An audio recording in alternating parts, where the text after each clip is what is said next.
Hello, my podcast people, and thank you for joining me for yet another episode of my favorite podcast. Today we're talking about how to decide when it's time to invest in a business coach or business coaching program. Yes, my lip is still busted. It's still not fully healed.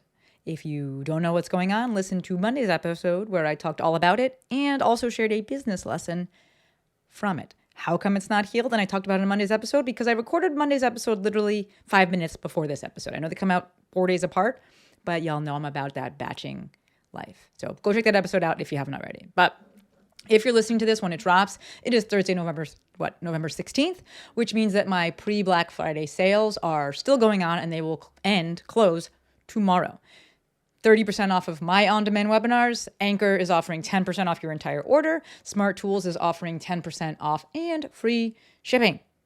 You got to be part of my email list to get the deals. I am not doing anything next week. I'm trying to enjoy my holiday. And by trying, I mean I'm going to enjoy my holiday.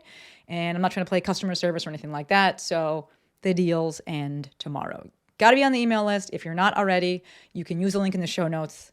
Sign up for the email list and you'll get access to those discounts and save the monies. Okay. All right. On to the main topic today, which is, like I said, how to decide when it's time to invest in a business coaching program. This is a dope question from one of my dopest homies, Kristen. I'm just going to read the exact question she shared with me. She dropped it in the DMs and I was like, yes. She said, also was recently thinking about a possible podcast topic for you. Something about how to decide when it's time to invest in a coaching program / course, particularly for DIY folks who have invested in coaches / programs before and continue to apply what they've learned, but maybe because they've lost a sense of accountability or even a sense of clarity around their why and are considering investing again. And honestly, your take on investing in coaches / mentors in general. You hear a lot of, if you want to level up, investing in mentorship is a non-negotiable. Would love to hear your take on this, though I suspect I know a part of your stance already. She does, but here we go with the full episode. You probably do too if you've been in the ecosystem for a minute, but here we go. I outlined this episode and I was like, I got a lot more to say than I thought. So I want to start with the end, which is where she said, I know that... what did she say? You hear a lot of, if you want to level up, investing in mentorship is a non-negotiable. I would just like to amend that and say it's a non-negotiable if it's a non-negotiable for you. That's it. AKA if it's what you need and what you want. I personally have never specifically invested in a business coach, and I'm not sure if I ever will. I have no desire to join a mastermind, like literally zero. I run them, yes, but I also don't use that in my marketing. I'm not like, hey, I'm in this amazing mastermind and like, here's what I learned and you could be in one too, because that's not the truth. I don't like being in. I have no desire to be in one. But I have invested in Ramit's courses, 2 of them actually. I have invested in James Olivia's. Y'all know I love me some James Olivia. I invested in James Olivia's skills program called Relate. I've crashed Danny Matei's mastermind event, his live event, twice. And honestly, Profit First was really the big thing that I took away from that. Was huge, which I've talked about many times. I'm in a peer mastermind with Sean and Annie, Sean Pastuch, Annie Miller, Christy May Campbell. And we meet up when I remember. I go to those hangouts.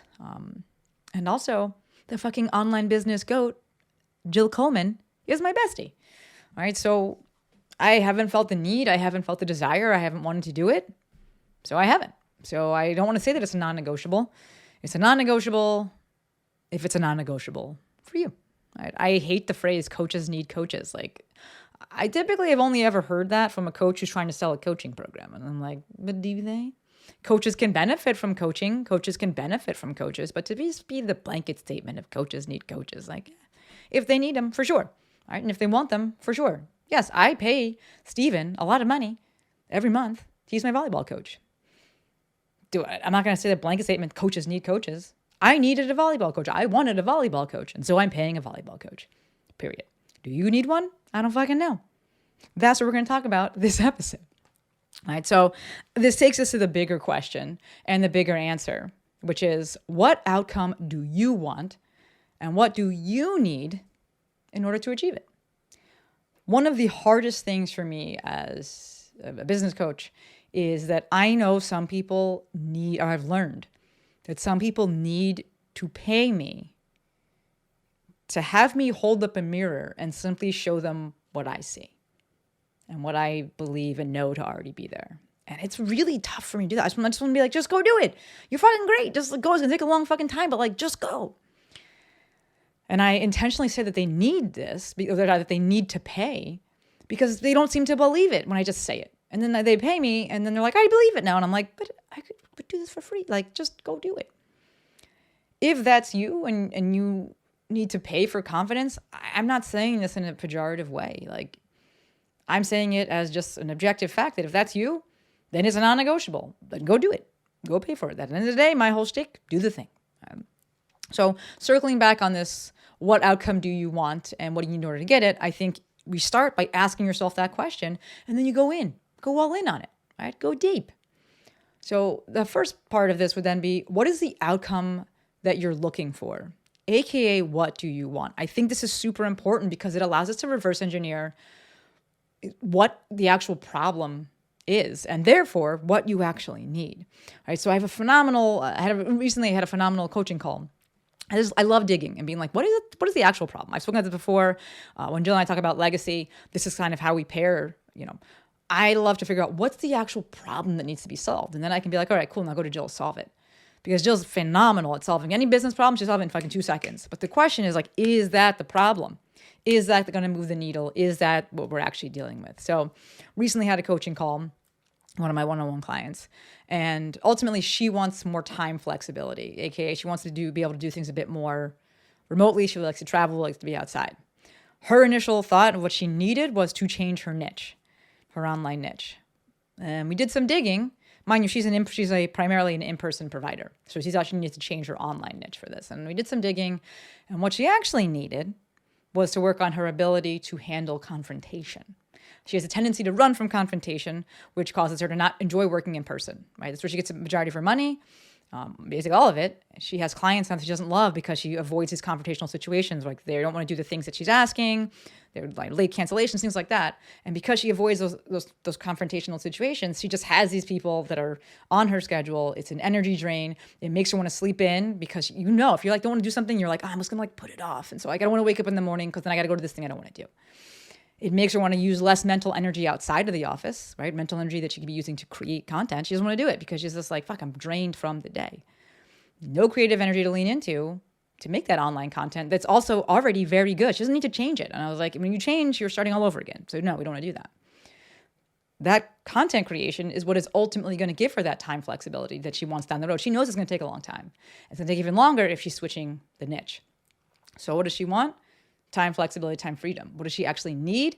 The ability to handle confrontation, right? Different things. So just going in like us, we're spending the whole entire time working on a new niche, not going to help her. Not going to help her get the outcome that she wants. So first question, what is the outcome that you're looking for? AKA, what do you want? From there, it's what we just looked at. What do you need in order to achieve that? Dig, my friends, dig. If you don't know what you need in order to achieve that, and you're not willing to learn as you go, or you've been trying, you're like, I don't know, then yeah, hire someone who you believe can help you, for sure. Next question, why do you think you need that? Is it clever marketing? Is it because does it align with the things that you've listed out from before? What does receiving that thing, that kind of support, whatever it is, what does that look like? And then lastly, will that thing, receiving that thing you need, whether it's signing up for the program, whatever, will it guarantee you the outcome that you're looking for? Of note, with business coaching, there can be kind of a latent effect, like a latency period where, I just had actually a call, and the person was like, they currently have 2 people enrolled in a program. They want 45 people in a program. They're wondering if my services could help them get there. I explained to them, I can give you the strategy to do that, but I don't think that this is going to happen during the time frame that you want. I'm going to be completely honest, right? What the goal is for me is understanding that the outcome, 45 people, is dependent on multiple variables. And some of those variables are outside of you. The goal with coaching someone is to help them learn, understand, master the skills that affect the things that are within their control. And then they do it for a million years, rinse and repeat, and eventually ultimately get to that outcome that they want, but not necessarily in that immediate moment. So I think it is worth noting that with online business, with things that have with things that are affected and impacted by other outside circumstances. Like if I was just like, I want to go and win a bunch of tournaments, does coaching guarantee that? No. Does coaching give me the skills that could prepare me to win tournaments or allow me to win tournaments? Yes. Right. So you have to understand, what is the goal I want? Can this thing guarantee it? And then the next question I think should be, can anything guarantee it? No, well, then can it guarantee me the skills or the thing that I need in order to get that outcome? Right? In order to think that skills and the things that I can actually control if I want to get that outcome. Right? So if that's you, you're thinking about it, then when you're looking at a program, you want to think about learning the strategy, keep implementing, you see the outcome later, and get you a coach that's going to say that and be completely honest with you about that. Right? So I think that as it relates to like that first question or second question of like, what do you need in order to achieve that outcome? I think that can be grouped into 3 major categories: strategy/skills, accountability, and support/mindset/camaraderie. I said that weird because it's spelled weird, but we all know what I'm trying to say. Camaraderie, right? It's spelled very weird, right? But 3 different groups: strategy, skills, that's 1; accountability, that's the second group; and support, mindset, camaraderie, that's the third. So with strategy and skills, if you need to learn the steps for things, the order of operations, expectation management, the actual how of doing this thing, especially things like tech or just in general, the strategy of launching something, right? If you want to expedite that learning, then yeah, get a coach, go and do these programs. Yes, I could learn volleyball on my own, but I could also, and I have chosen to, hire a coach who's going to customize it for me, who's been there, who's done that, who can teach me these skills. Online business does have a ton of predictability to it. And again, I'm saying this coming off of the Lecture Mind launch and Legacy launch, where I knew roughly how many people would apply. I knew how many people roughly within a range would actually buy, right? Number of people that apply, number of people that would buy. I can do that with my intensive. I'm working on this with a one-on-one client right now. And it's just so fucking fun to see people that like haven't utilized this in their business, to see them lean into it. And it's just so fucking fun. You can use it for webinars. You can use it for masterminds. You can use it for online group coaching programs. Like I use it for the intensive, like this predictability, this approach, this strategy, right?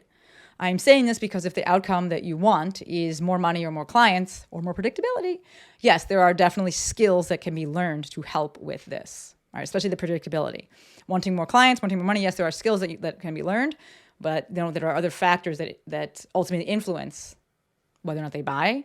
But you can learn all the things that are within your control to help get that outcome. Right? So that would be the first subset of needs. Second subset, accountability. If you know you need someone to check in on you, you need someone to make sure that you get shit done, or you need someone to push you more and continue to push you, go ahead. Yes, get a coach. Sign up for the program. It doesn't make you a bad person if you need it. I know you know that, but I'm going to say it anyway. I see this especially needed with folks who are ideators and they love to jump around. So they need someone to like rein them in because they're just like, but that thing, I'll make that thing, I'll make that thing. And they're like, you know what? I need to like just focus on this one thing. Oftentimes folks are ready and they decide to get a coach or enroll in a program when they just get sick of their own shit, right? They're like, I just had a call yesterday and signed a client and he was like, I've been saying I'm going to do this for months, actually for 2 years, and I'm still in the same place. Right? There's actual psychology here, folks, right? If you look at the motivational spectrum, moving from extrinsic to intrinsic motivation, there's a part that's called external regulation. And that's where basically you're doing it for somebody else. You're right. You're doing that thing because of somebody else. It makes everyone else proud because they ask you to do it, because they're forcing you to do it. Ideally, they're not forcing you, but you know what I mean. Totally fine. Nothing wrong with it. And then we move from there through and ultimately can move into intrinsic motivation. But suffice to say, there is psychology behind it. And if you need someone to hold you accountable, by all means, to hire someone. The last part here is support, camaraderie, mindset. Some folks just like to be in a group. I am not some folks. I don't want to be in a group. I like doing stuff on my own. Some folks really like to have a mentor or, a team or people to bounce ideas off of. I am also not that person. But if it's how you are, then yeah, suddenly having that around you, that environment is a non-negotiable. Of note, you can oftentimes build these environments yourself after you've gone through a program, right? You may find, and I see that happen with Legacy. I see it happen with intensive, things like that. I guess it will probably happen at the Lecture Mind. This is our first time running it, but people go through this. They meet friends, they meet people that like them, and they're like, yeah, I want to stay in touch with you, and I want to they can build your own peer-led mastermind. By all means. Cool. If the members themselves need accountability in order to stay motivated and stay doing the thing or to keep pushing themselves, then you may need to stay in a program or a group or rejoin a program or a group where there is a coach who's continuing to push things forward. So again, it depends on what you need and what you want. I think this kind of camaraderie and being around other people that are like you and doing what you're doing is especially true for women, especially true for moms in the online business space. I was talking to somebody the other day about this. Just there's a good chance if you're a mom and you're in online business that it's not the norm for the moms around you. It may not be the norm for people around you. And you're just like, man, like they don't get it. They don't get me. And so being in one of these groups, to have that, to be around the people that understand you, by all means, that is a perfectly fine reason to join something. Right? So going back to Kristen's question, I want to go to a specific spot here because what I'm saying really applies to people that are kind of like beginning and they haven't gone through programs yet. She was really asking for, particularly for DIY folks who have invested in coaches/programs before and continue to apply what they've learned, but maybe because they've lost a sense of accountability or even a sense of clarity around their why. If it's accountability, then yeah, go ahead and pay for it, but make sure that you're going to something that has one-on-one support. For some people, just having like a group meeting on their calendar can be enough accountability, but this is, again, what do you personally need? As for the why, I got a few suggestions here, right? Where you're losing clarity around your sense of why. The initial action item here to me is go and do it in person or go and do it for free. I'm thinking about the D-Spear now, going into the community, right? It's just easier to get in front of people when you're literally face to face and you can pound the pavement there. I say go do it for free because I want to remove any barriers that people may have to you helping them. That's what we're looking to do here. Right? Go and help and do this thing and see if it lights you up and if you really love it. Right? Especially as Kristen was saying, she has the skills to go and to know how to get clients. She's been in programs before. So use those skills and remove any barriers, and maybe you need to go in person to get these clients or get these people and see, do you enjoy this? Your why will be there. Right? A little tangent, but not really. Like, do you have to love what you do? If you're building this business, you should fucking enjoy it, right? And having this why. Yes, if you're building a business, if you're working for somebody else, if you just need money rather, then just go make money. But if you're like, hey, I want to build this thing, I'm taking the time to build this business, then yeah, you should have passion around it. You should enjoy it at least. There should be a why there. And if you're like, I'm struggling with that, I think that one of the most times that I most often see this is when folks just aren't able to help people. They don't have any new clients come in or anything like that. And so they're like, what's my why? Because they're not getting to do the thing that they love, right? I get it. I really do think that at the end of the day, people want to be helpful. So the tough part about this, the tough part here is if we match, right, online business and living in this current day and age. Yes, there's tons of possibility because this day and age, but also shit is expensive as fuck, right? Shit is expensive as fuck because of this day and age, right? And until all the possibility that's out there turns into reality, it can be sucky because you're like, yeah, there's possibility, but I'm not making any money, so this is like not fun. This gets tough just from an online business perspective because you're actually running a business. And so for folks that have a why that's rooted in service, it means that you don't get to just focus on fulfillment. You don't get to just focus on service delivery. You have to focus on client acquisition, aka lead generation. You've got to run a business. Client acquisition is really fucking tough. And I think it's even tougher in the online space. Yes, there are more people, but you have to get in front of them. You have to build trust. You don't have as many touch points. It takes longer. There's a lot of other people that are also doing the same thing.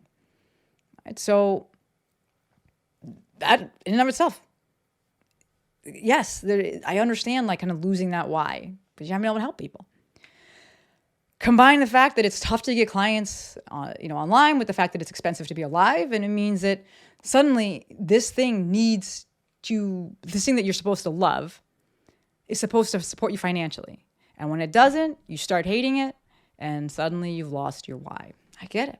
So the action item here, I think, is figure out how you can provide that service. You can help people in the way that, it's tied into your why, whether it's in person or doing it for free, and decide if you actually want to do this as a biz. I'm not sure if you saw that coming there, and I'm not telling you to quit online business, but these are the questions to ask yourself. And I did an episode, I think last week, how to know when to quit the online business dream. Right? So I would say figure out how you can help people for free, right? Or in person. How can you actually go and do the thing you want to do? Right? You don't have to launch anything major. How can you go? What is at the heart of what you like doing? You like helping people answer problems. You solve problems. You like helping people lose weight. Whatever the fuck it is. How can you do that? Go and do it immediately. Reduce all the friction. Sometimes the friction is that there's payment there. How can you do this thing? Decide if you want to do this as a business. Right? And then from there, decide if you want to do this as a business that you own. Because maybe you want to work for somebody else and just deliver the service. You don't actually want to go and do the client acquisition part. Right? Because that's really fucking tough. Lots of things to think about. So how to decide when it's time to invest in a business coach or a business coaching program. Ask yourself, what outcome do you want? And what do you need in order to achieve it? From there, fucking do the thing, right? Go through that list, dig, tease everything out. Do the things that are on the list. Scratch the itch. Hire the coach or fucking don't and do it on your own and you know, learn trial by fire, trial and error. Cross the things off your list. Get more information as you've crossed these things off your list and then move forward. That's it. I'm going to wrap it up here. Where are we at? Close to 22 minutes. Love it. Shout out to Kristen for a bomb-ass question. It got deeper than I thought it would when she just first sent it. I was like, oh, okay, cool, yeah. And then I was writing it, outlining it, and I was like, damn, I like this, and it's a little deeper than I thought, but hope you enjoyed it. Remember, it's so hard to say. Pre-Black Friday sales are going on now, and they end mañana, the 17th. 30% off of all of my on-demand webinars. Anchor will be offering 10% off of your entire order. Smart Tools, aka Smart Cuffs, will be doing 10% off and free shipping. Only, a little stutter there. This will only be for the folks that are on my email list. So if you're not on the list, tappy tap. It's not even tap. Is it a tap? It'll be a tap, right? Tap the link that's in the show notes. If you're watching on YouTube, tap the links that are, what is it called? I don't know. The area that's below this video. Join the email list, snag the codes, and save the money. All right. That's all I got for you. As always, endlessly appreciative for every single one of you. Until next time, friends, Maestro out.